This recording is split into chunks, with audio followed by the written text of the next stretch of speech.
Well, I think we're live. I'm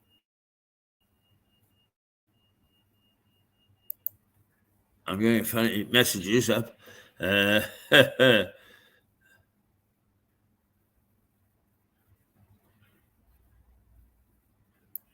never seen before. Right, I've got rid of them. Hopefully, we're recording and we're up there.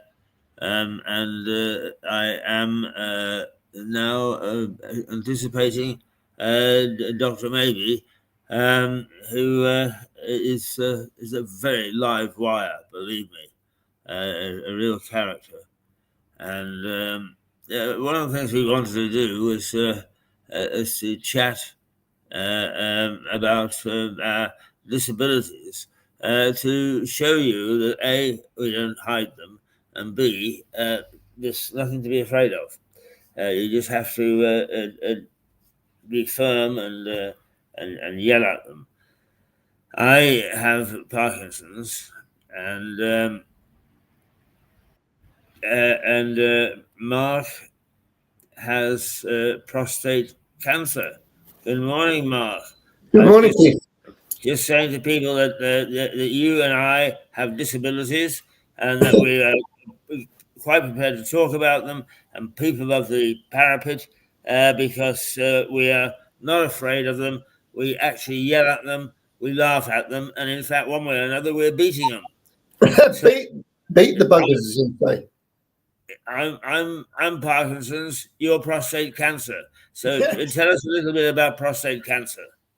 Yeah, sure. So round about one in six men will be diagnosed with prostate cancer over the age of 50, and so it's well worth being tested. Some people have some quite clear symptoms. Others, like me, just think you're turning into an old man. So you just don't, you wee a bit more than normal. You don't wee so much, and things like that. Some people don't have any symptoms at all. And that's why it's important to be tested, because some people don't have any symptoms whatsoever. But with mine, as I said, that happened.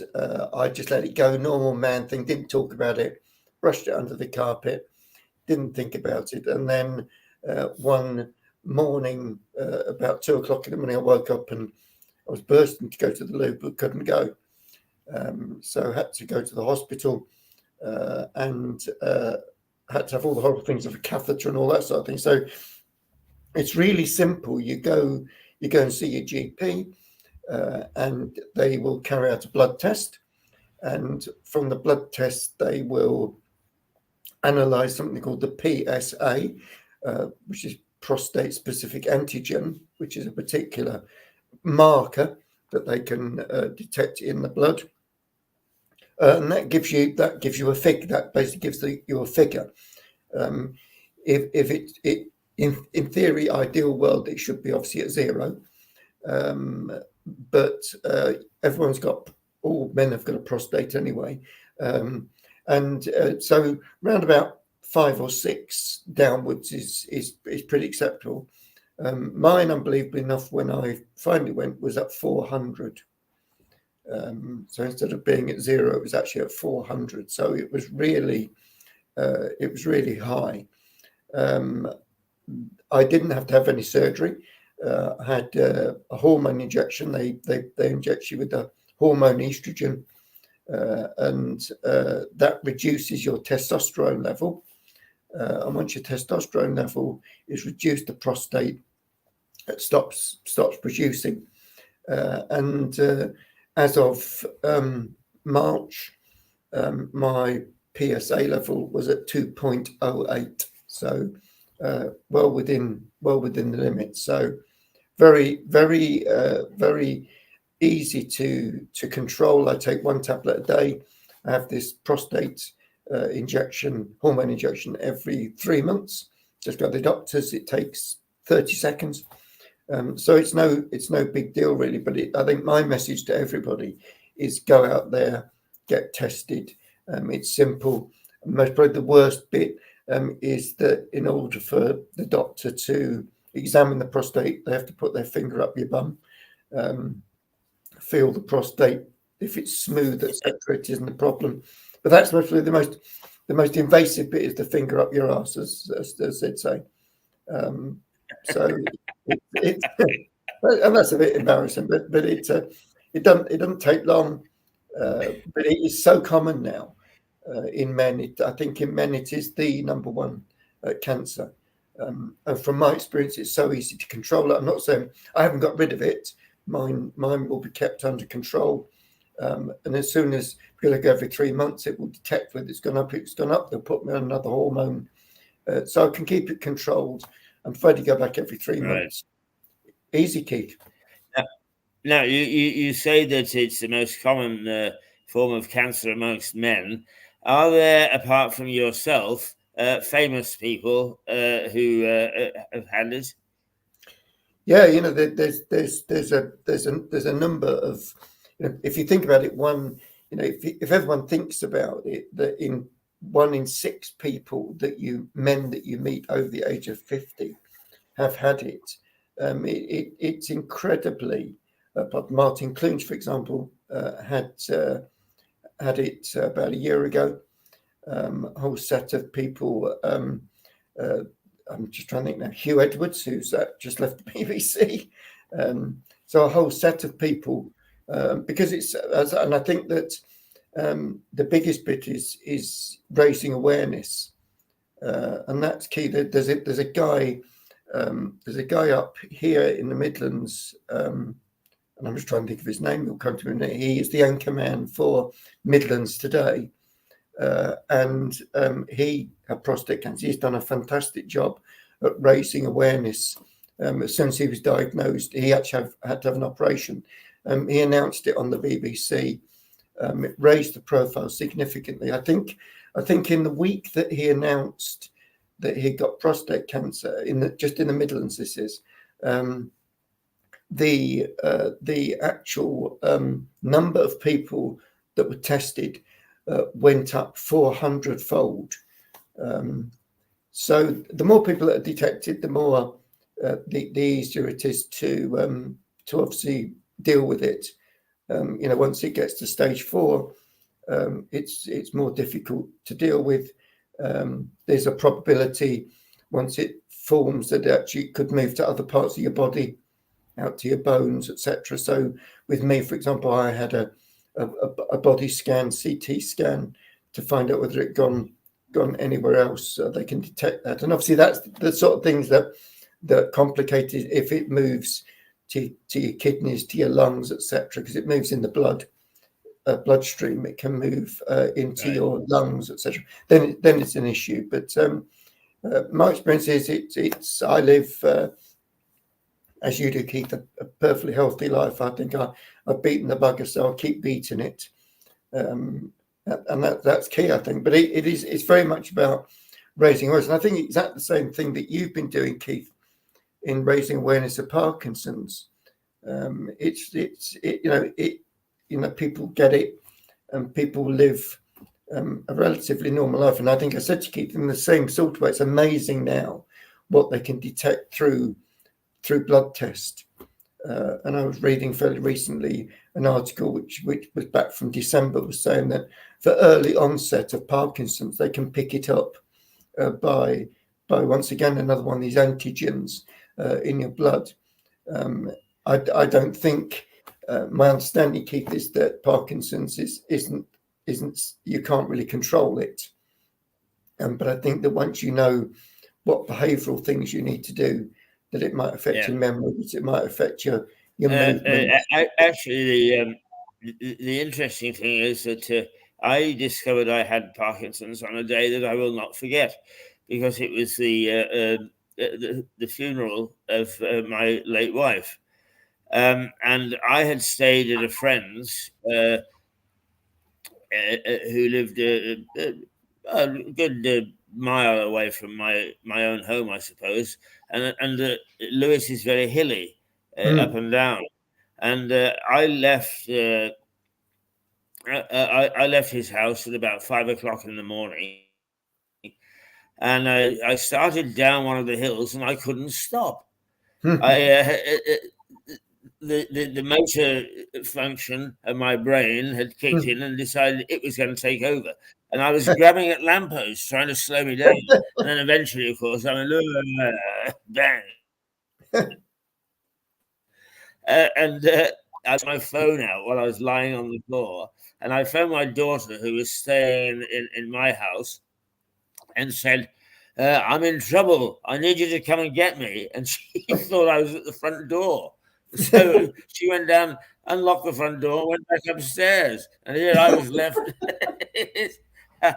So eventually I managed to struggle my way home. And I had assumed that I'd been taking Vicks for a blocked up nose. And I thought I've overdosed on Vicks. You know, but I collapsed again. So I decided I better go to the doctor. And the first one was actually they got rid of him, believe it or not. He was afraid to make any sort of diagnosis at all. And I went to the one that I'd always been going to, who was the head of practice, and he said, do that. And within seconds of me doing that, he said, Parkinson's, don't fret about it. We can treat it nowadays. Da, da, da, da. So I just didn't panic. I thought, oh, marvelous. I've heard of Parkinson's. Yes, I think getting the right diagnosis, I think, as quickly as possible, and then knowing how to deal with. Once you know that, then you know how to deal with it. And I think that it is particularly a man thing. I have to say, I do think men don't talk about any medical issues. Women seem to, maybe because they have a wider range of things that might. But they chit and chat about it, but it isn't the sort of thing men chit chat about. I've got, I think I've got prostate problems. What do you think, etc. Isn't the sort of thing you say down the pub. Well, you and I have got a remedy for almost any illness at all, which we sell, not for cash, but just for your viewing pleasure on this television program, and that is we laugh at it. Absolutely, yes, absolutely. It is. I always laugh at people about, but you don't very often have a finger. I don't have a finger. I've never had a finger up my arse before, but it's what they do, and it's better. I always say it's better to have a finger up your arse once than find out what you've got. It's. It is. But actually, there was a movie. I mean, it must have been in the 1970s. I would have thought about it was a true story of a man who I assume it would have been cancer or something of the sort, who believed that laughter was actually a cure. And there is some evidence for that. Whenever I say to my consultant, I laugh at this, they well, yes, it's a very positive thing, and it does help.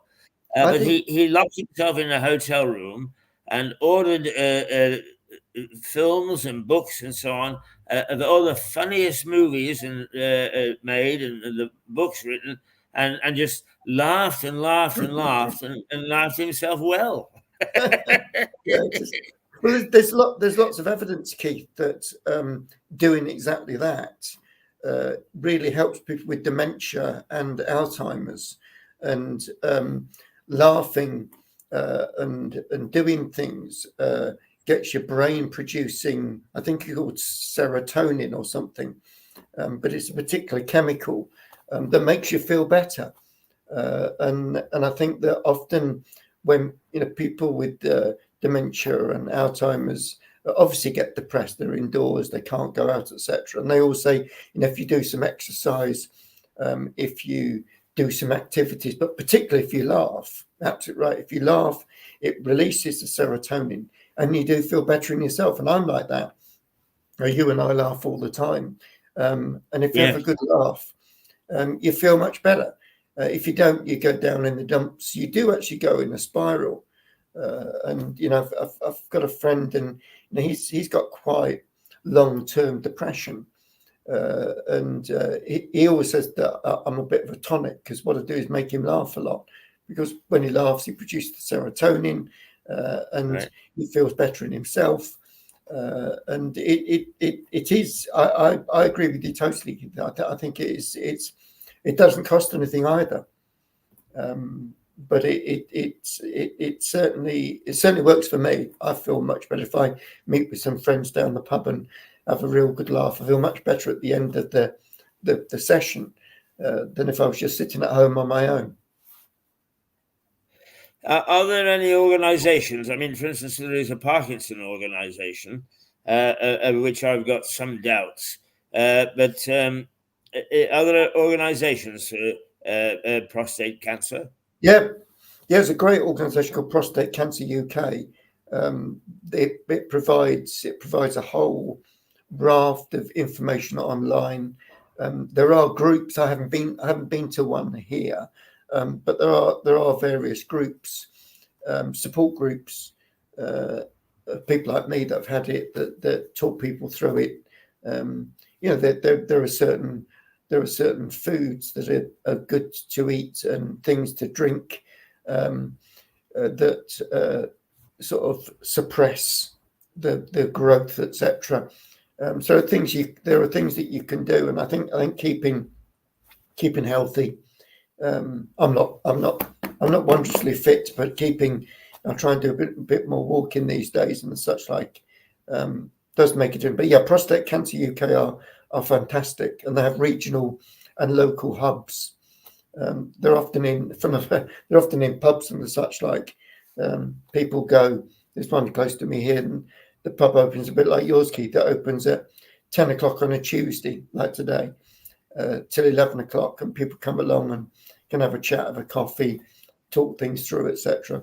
Pick up information. But there's a lot of information online, but it's not the same as talking to somebody. I think it's okay getting on the computer, but sometimes I find it's more worrying when you look at things online, because your mind goes over time and go, oh yes, I've got that, I've got that, I've got that. Whereas if you chat with somebody, it tends to be a much softer approach, and that interpersonal bit's really important.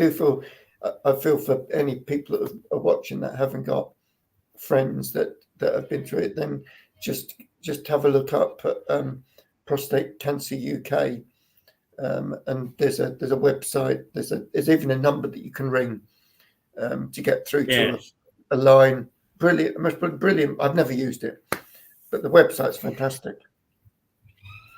Now, I will take some time to look through our archives, because we did a series of programs. A lady in Lewis, who's 80 some odd years of age. She didn't start painting until she was in her 70s.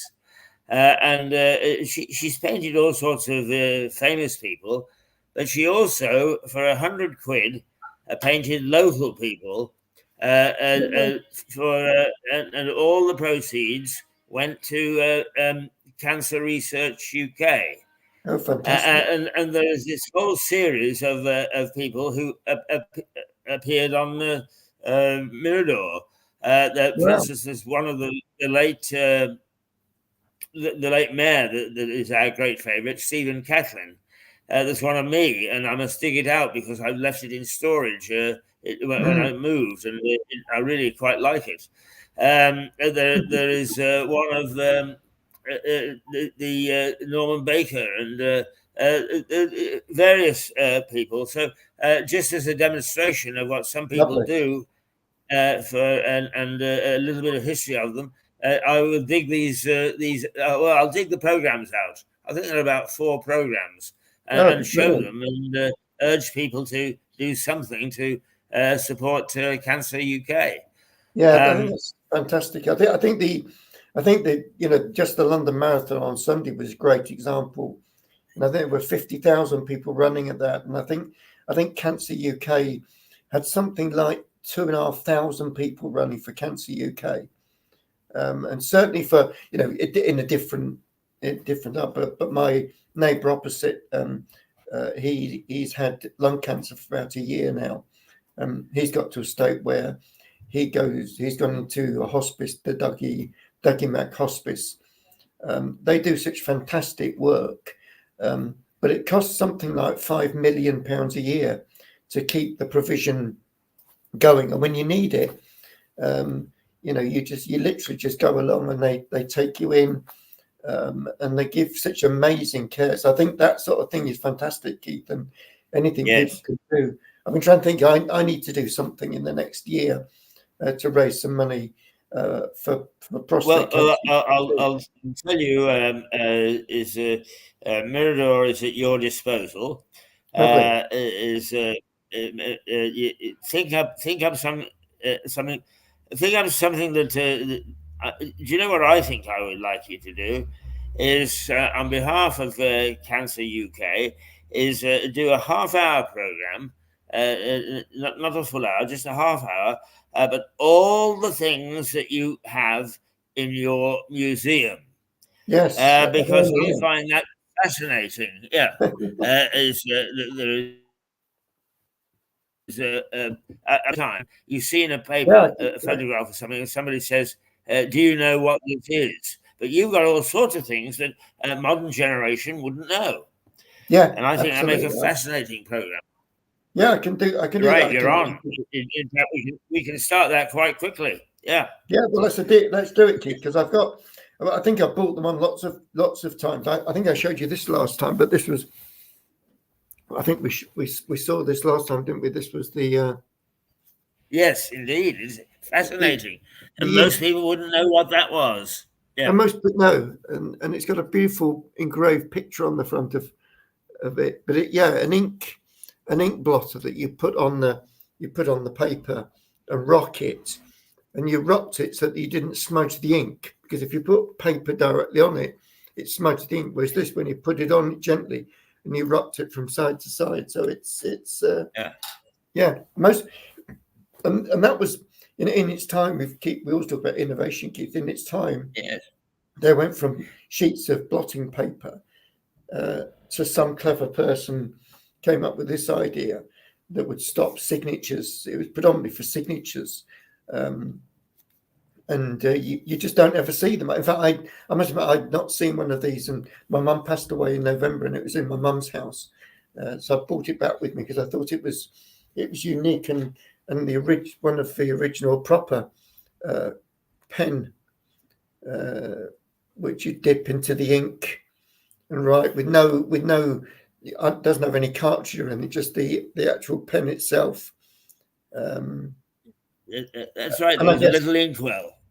And a little inkwell. Yes, I've got a little inkwell, so I can bring all those together, and it's. But it is. Yes. I think we're all saying that. I find a lot of these things that are in years bygone weren't really ever seen as innovative, but now they really are totally amazing. And you think about who on earth came up with that idea, and the original pen was a feather, wasn't it? It was a yes, right, a quill. Yeah, the quill that they just tapered the end of it, cut the end of it, and put a little hole in it, and then just dipped it in what was I suspect to start off with just dye, and found that they could make that could write with it, and then progressed on to that, and then onto sort of fountain pens, and now I people look at me sometimes because I've got my fountain pen. People look at me gone out because I use a fountain pen still, and I don't know how many people you know that use a fountain pen, Keith. No, almost none. No, it's almost none. No, in fact, I mean, I'm lucky because I suppose that in our game you still need to write, but Yeah. there's a lot of people that don't write anymore. They No. just tap a button.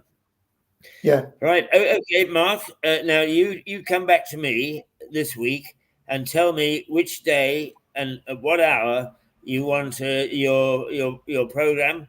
We'll Yep. think up a nice title for it, and Great. that will be excellent. It'll be good television, but also it'll support a very worthy cause. You will. It'd be great. And yeah, I'll set up what I'll do, Keith. I'll set up one of these. I don't know how to do it, but I'll find out how to do it. I'll set up a little giving page. I've heard these things. I don't really know what it is, but I'll find out. It's called a giving page, and people can donate into it. I don't know how they do it, but people can donate into it, and I'll keep that Okay, going. yeah, well, find out, and we'll happily do that. And I mean, and Yeah. we're capable of putting up a banner underneath, so we can say, send your donations to or Yeah. whatever. Um, Yeah. so that would be splendid. Um, Great. Incidentally, one of my famous red herrings.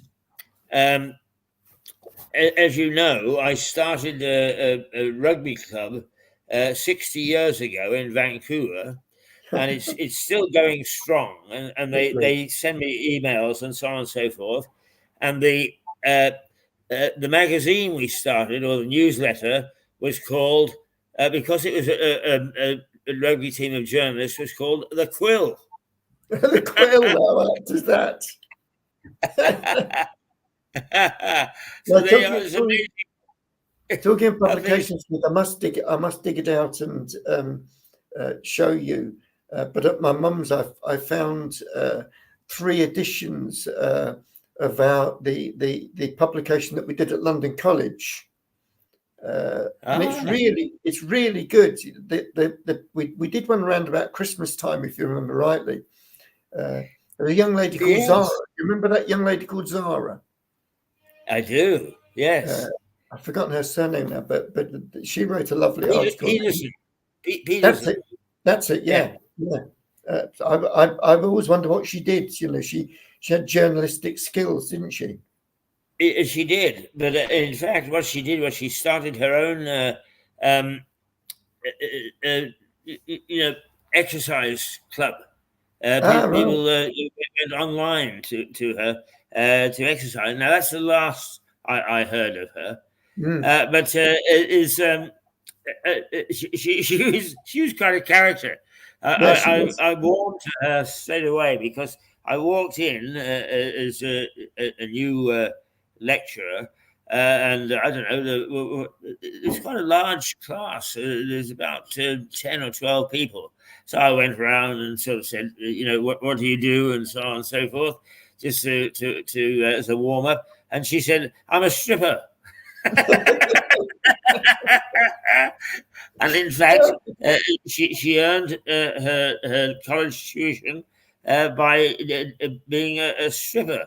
But she said she didn't bear all, and she made it a point and said, and that's all I do. Not, but she was very. It was like us being forthright today about our disabilities. She was quite straightforward. Yeah. Yes, I do remember. Well, but it was, But but even going back to that was 2013, I think 14 when we were doing that. So even going back 10 years, thinking about how things have even moved on in those 10 years. But we did have a lot of fun. And I think that one of the things that I think in education as well that's starting to be missed really is that fun element. And the one thing you absolutely can't have, I don't think, is, although we do it on here for a limited time, but it's very difficult to have fun and have a really good laugh online. It's much easier doing it, yeah, so it is. You're quite right. Yeah. trying to teach a group, I did something fairly recently with about 30 people, and actually trying to get them all to engage online. This was to get them engaging, putting them in groups. You never know who's contributing, who's not contributing. Whereas when you're in when you're in a group setting, you can watch people's, and you can't really see people's facial expressions, the hand movements, etc. But I do think that the one thing that we had at the college was a lot of fun and a lot of laughing, and that's what made me, and at that time the college really popular. And I remember lots of people, particularly saying about you, your stories and your anecdotes of your really extensive journalistic, uh, your journalistic background and all the experience you've got in Canada and the such like, and all the places that you've been, sort of gelled them into thinking, yeah, I could be a journalist. I could do this. It's a really fascinating profession at the end of the day. But you need people like you, Keith, and that sort of goes back to the School of Innovation. That was really you were one of the driving people that put this idea in my head, was that you can, if we could just get people working in groups. And in fact, I met just online a young guy who also runs a small company over in Denmark. Jacob, his name is. I'm meeting him on the 13th of May. He's coming over to a conference in London. And he specialises in group work, how you get people to work well in groups, the different techniques you can use in getting people engaged in group work, where you've got people that don't sort of sit back and don't get involved, how you involve them. And it's really interesting sort of stuff, how you get people talking. And it is a bit of an art. You and I have done it most of our lives, getting people talking to us, but it doesn't come naturally to everybody. But it's certainly really it's interesting. So, and I'll be down to see you on the 3rd of. Yeah, I'm looking forward to that. Me too. I mean, we've got lots to talk about. Just for the viewers, the Mirador Television is beginning to really forge ahead now. We're getting new people to present. We're getting new audiences. We're getting new ideas, and we've now got a first-class administrator in charge, because he and I suppose I should do it that way. He and I are great creators. Great creators are not great administrators always. That's So we've right. got somebody who's looking after us, but it gives us the chance to develop other things. And one of the things that is coming, which we're talking about probably later this week, is that Mark gets along extremely well with our New York correspondent, Melissa. They are very lively. They talk about all sorts of interesting things, and we're going to actually launch a video of just them talking, especially for just a specific half hour on a specific topic, which will be available much more widespread across social media, and we think we might try and put it on Spreaker, which is a distributor of podcasts and so on. And so it's got a much wider application. And that comes because of the program on Mirador is it becomes so popular and is so much fun, and the Yeah. two of them hit it off, which is wonderful, wonderful. Yeah. We also looking at the University of Innovation, which hopefully Mark says August. I say we'll be lucky by the end of the year, by the time we actually get going. But we actually are starting the satellite almost before the Natural thing. center. And Lewis. we are going to soon have limited courses for the university in Lewis, and we hope, with the help of Andy Burnham, the very lively mayor of Manchester, and one or two people here, we hope that's going to actually grow at a tremendous rate. So we're busy behind the scenes, and do you know something? I actually came across last night, and I didn't get a chance download it, but I'm going to. Is the late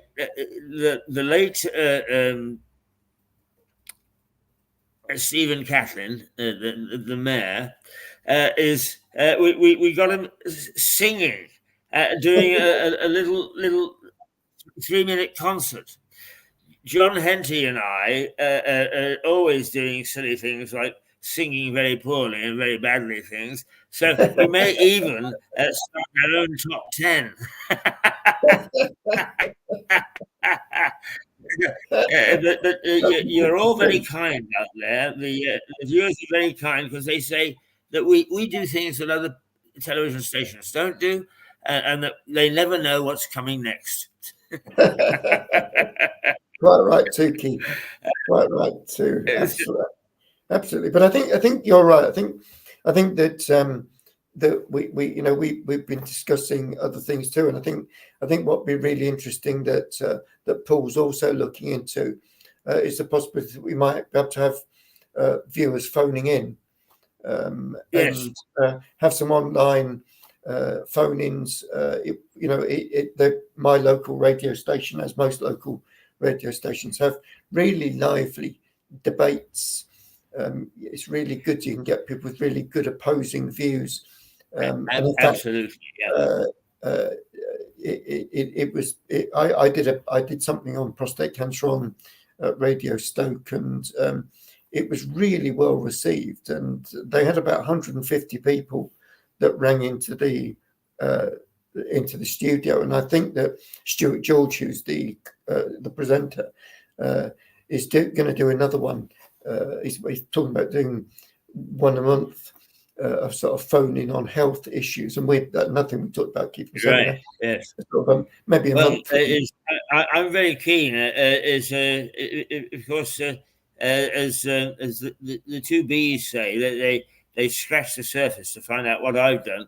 I was a phone-in host in Vancouver, and when I came back, I did the very first hard-hitting phone-in at the new station in Birmingham, BRMB.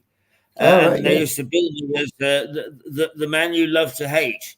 And I would shout at everybody, "Get off the line! Stop being so stupid!" And it's great fun. It's great fun. And so I'm very anxious to end my career doing what I started doing. Yes, you could do full circle, Keith. Absolutely, I mean that's how coming back to why we're here today is that's coming back to how to beat Parkinson's or how to beat prostate cancer is to do things which turn you on and get you excited again. And so I can't wait to do the phone in. And actually, on one occasion, I had a white witch on. She was delightful. In fact, we flirted, but we had so many phone calls it blew the phone system. And then ATV television, as it was then, asked they were doing a program on witches, and could they come and take some video of me with this lady in the phone in. And I had a phone call. I say a couple of years ago, probably 15 years ago now. But I had a call from a friend in the Midlands saying, "You're on television. You're on television," and they had shown this program which they called "They Don't Ride Broomsticks." and it showed us doing the phone-in program. It's a lovely medium. Yeah, Probably it's a lovely medium. So I'm glad that Paul is looking at that for us, because I would like to do it, and I think that this town needs one. Yeah. yeah. I think no, I think it'd be really talking of that, Keith. I think I sent you a copy. I was down in the Newcastle under Lyme where the Spoon's having a bit of breakfast, and I came out, and it's got the most beautiful gardens. Tim Martin and Weatherspoons actually maintain these gardens. It's called the Queen's Garden.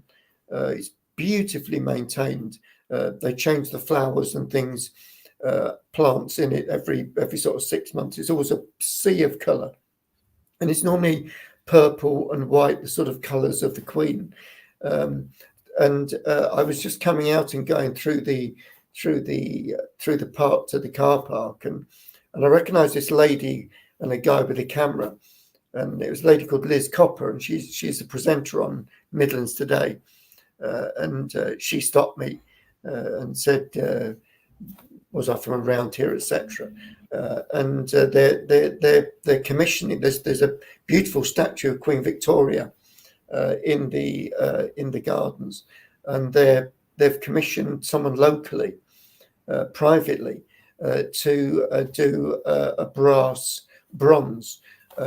of the Queen, who's going to be facing Queen Victoria in the square. And they asked me what I thought about it, and I said I think it's fantastic. Anything that raises people's feelings and you know that bit of patriotism is really there. And I just was thinking as well that I'm the good old King's been going through some health issues with cancer, etc. But what a low profile the royal family's got now compared to 40, 50 years ago. And it does make you wonder. The Queen was such a wonderful person, and I'm actually a great royalist, yeah. And I do think that they have done a wonderful job. But you do wonder, with King Charles' health, the only ones that seem to be able to do anything is William and Kate. Seem really able, nice people, and Princess Anne. But outside that, it's all just fallen apart, isn't it? Really, it's a bit of a dysfunctional family. Yes, it is. And with Harry, I think you're going to streamline. I am very supportive of the monarchy, because I believe that it's the best form of government. We've got the best form of government in this country. One outlined by Socrates, actually, is he said the best form of government is a combination of monarchy, oligarchy, and democracy, and that's exactly what we've got. And the interesting statistic is there are 9 constitutional monarchies around Europe, and not one of them has any uproar in terms of rebels or attacks on the government. It's a wonderful form of government. All those people who want to become Republicans or get an elected upper house are completely and utterly nuts, in my opinion. Yeah, I agree totally. I'll fight against that. However, that doesn't mean to say that we necessarily have to accept the incumbents the way that they're constituted at the moment. Yes, there should be a king who is constitutionally there, or a queen, and that's the way. But we don't have to have 50 or 60 acolytes. No, I agree. I think that's proved itself, hasn't it, since the Queen passed away? Yes, Meghan and Harry have gone off, and Randy Andy, he's sort of, he gets wheeled in every now and then. You don't see much of Prince Edward. Princess Anne is always and always has been a very hard-working royal, keeps low profile, never any scandal, but does I know. I've met her. She does some absolutely wonderful work, and she's held in great affection. Yeah, yeah. I have a little story about uh, is the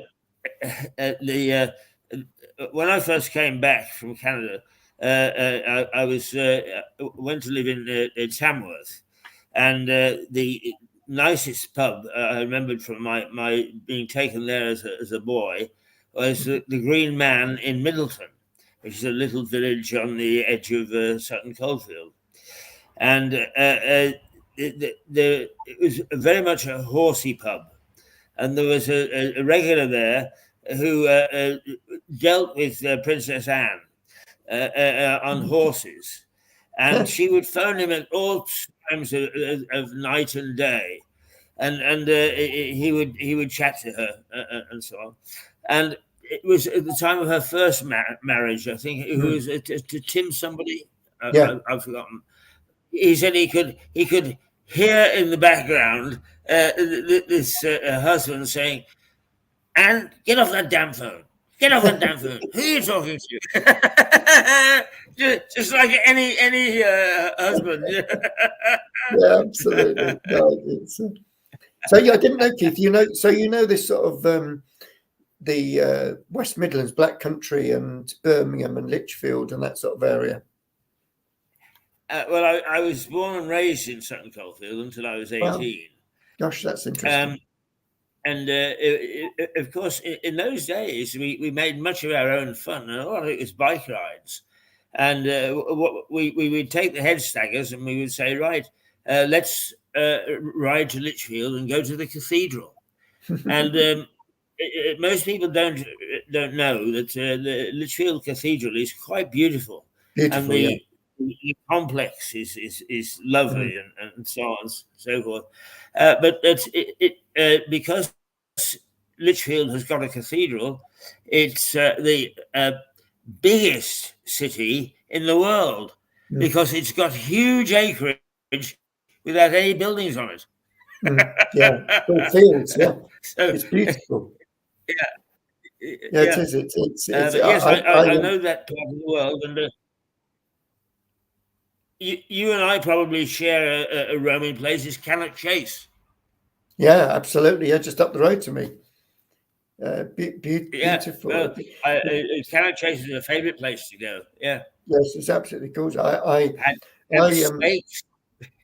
Oh, it's amazing. Yeah, it's absolutely amazing. I worked for about 10 years at what was the University of Wolverhampton, and the Black Country, or the Black Country, as they call it up here, from Dudley and Walsall and Sandwell. It's still, was obviously manufacturing, heavy industry manufacturing, steel, etc. And when I was there back in the 90s, it was still a lot of heavy manufacturing, really well known for its steel manufacture, etc. But it was really interesting because we had the university in Wolverhampton, but people from Dudley wouldn't come to Wolverhampton. We had to take the university out to Dudley if we wanted to run any courses, and Walsall. And in fact, to this very day, the university's got a campus in Walsall, campus in Dudley, and it's very parochial. People don't mix, but they're the most lovely people, very friendly, very some of the best pubs I think in the country, in the Black Country. Yes. But they're well, as a little boy, my great aunts used to go shopping in Walsall. And we would go on the bus, and they would take me, and we would get off the bus, and there was a saddlery there, and you got off the bus, and a smell of leather goods, and saddles and reins and all sorts, and it was the most marvelous smell. Yeah, raw leather is terrific. It's right. No, I like Walsall, and in fact, I sort of used to watch Walsall FC. Because Aston Villa used to use it as its farm club at one time. Ah, right. Up the baggies, up the baggies. Yes. Yeah, it's really it's a wonderful part of the world. It is. It's also, I don't know if you noticed, it's also that area particularly around Dudley, was a very big glass manufacturing area, and they used to blow glass. And I remember I'd never seen it before, and I went to one of the factory grounds at Wolverhampton because we ran a degree in art and design, but one specialism was glass, and part of it was blowing glass, and I'd never seen it done before, and I had to go myself, but it's just absolutely amazing the sorts of things they can do. But Brierley Crystal, of course, is world renowned.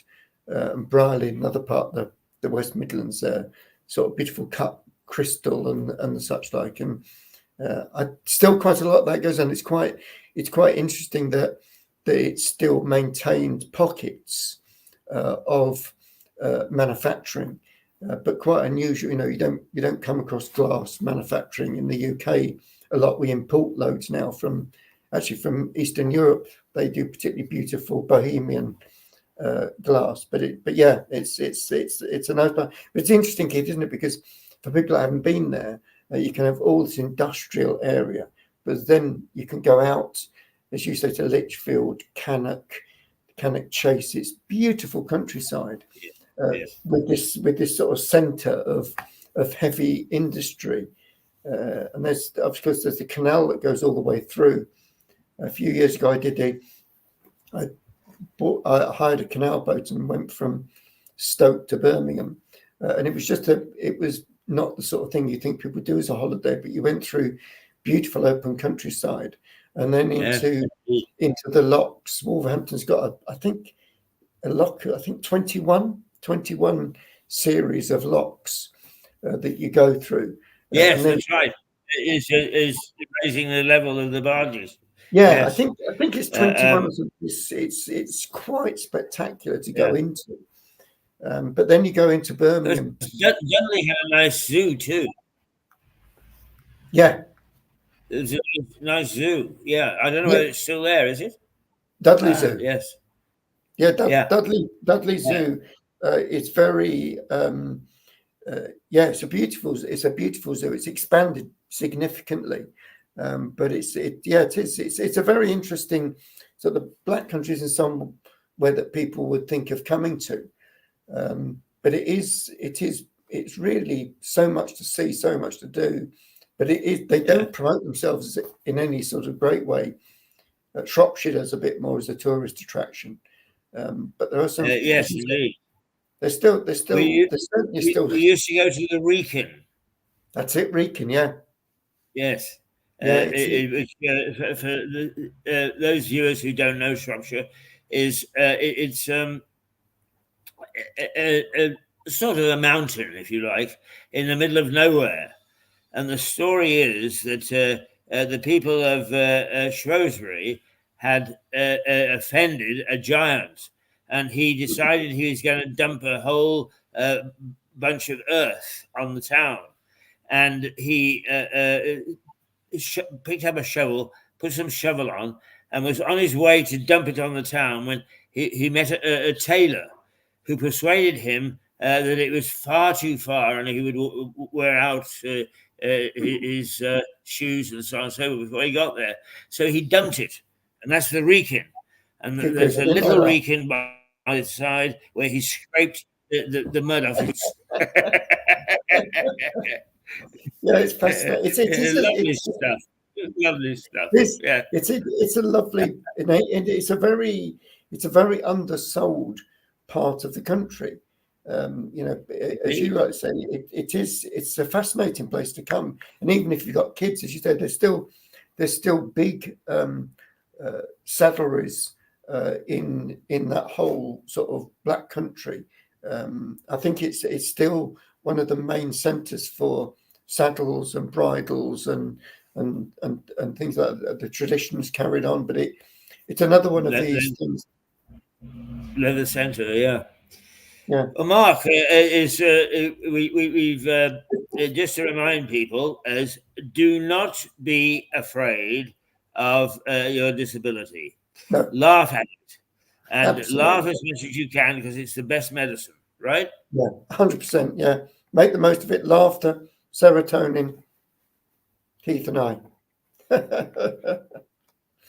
Absolutely. You have lots of laughter on Mirador, believe me. You've got to. It's a little bit of seriousness here and there, particularly when I decide that I'm pissed off with the government. But You have a go then, Keith. okay, so Mark, we'll talk in the week. Yeah, But then you will be with. Melissa on Friday. Well, I mean, the sooner we can get your new program going of Yeah, the museum, the better. But I'll you do some. will be joining Melissa on Friday, Yeah, and and I'll get back to you. hopefully within a couple of weeks we shall have your independent standalone program for distribution. Perfect. Good Lovely. stuff. Have a great day. Bye, And you viewers. too. Okay, Mark Mabey, and right, we've got a comment. Oh,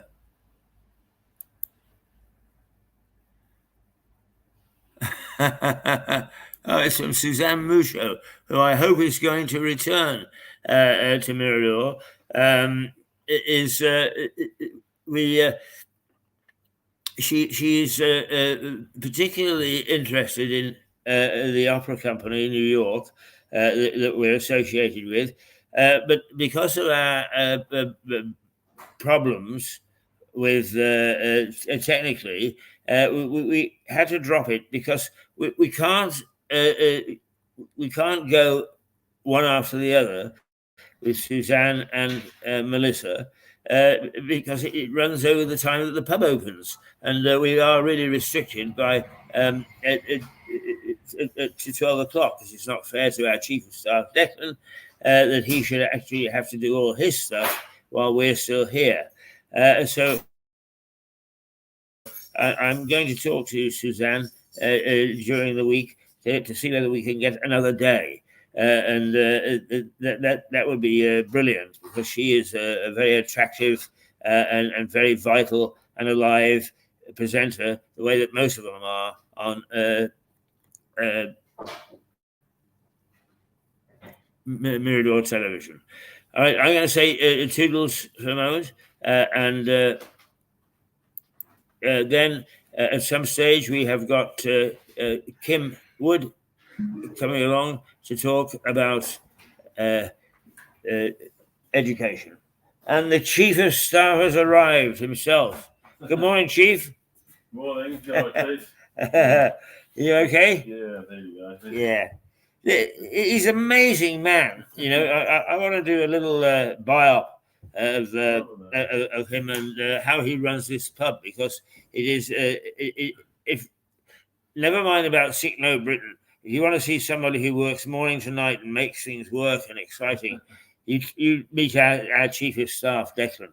He's a credible guy. Yeah. And which reminds me, we should mention, we should remind people that pretty soon we're into a new month, and there will be a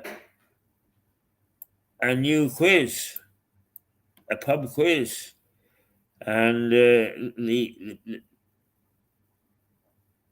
pub quiz is a legend. Yeah, it's a wonderful occasion.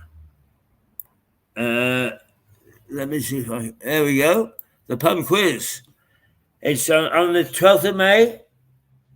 12th of May, 8 o'clock. 12th of May, 8 o'clock, £2 to enter. And it's the last one, there was barely any room left in the pub. So book your table early, or if you're just coming on spec, make sure that you're prepared to sit at the back of the room. It's a wonderful evening. But also, I was here myself for what I really enjoy, and that is Sunday lunch. It starts at 12, and it's beautifully cooked. It's a lovely menu. You can get all sorts of things, and this there's a nice atmosphere too. People are friendly. People talk. People chat. That's the pub lunch on a Sunday, Sunday roast, each Sunday from 12 o'clock onwards. So they are. That's us for the moment. We're going to say toodle pip, but we're going to come back again at the moment the kit arrives. All right, toodles. From Lewis in the Black Horse Pub.